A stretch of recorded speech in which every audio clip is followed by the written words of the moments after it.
Prince Adebayo Rotimi Adebayo, thoroughly trained teacher, astute administrator and exemplary deputy registrar.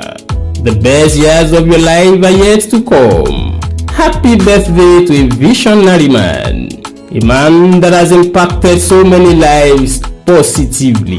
Ẹ̀yin ọmọ ìlà ọ̀rọ̀gún ọmọ ògbóyè ìkọ́lá, ọmọ alẹ́mu lápẹ́, ọmọ àrútù olókun, ọmọ ajagunlá, ọmọ alára, ọmọ ajérò. Wúrẹ́ ìlà lóúnjẹ lókè gbàgede, àgùntàn ìlà lóúnjẹ lẹ́sẹ̀ yàrá.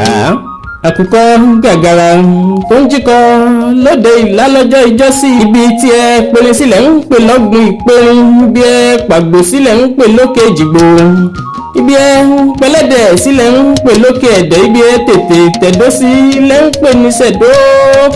Adeniyi wọlọmọ ògbìn lágbó ògùn, ọmọ ògbó ògùn gbínlá, ọmọ ilá ń so lóko ògùn ìdùgbẹ̀dùgbẹ̀ lókè àjà. Ẹja filajiyan káfọ ògùn ọmọ ìládàgbà, tewé lẹ́yìn kan nílé bàbá tó bí lọ́mọ ìhòhò lẹ́fín àkàrà. Ìlà ọ̀rọ̀gún ọmọ ògbóyè ìkọ́lá, ìlàlà adéwà àwọn bàbá yín kan kò wówó ra adé rí. Prince Adebayo Rotimi Adebayo, have a joyous birthday celebration.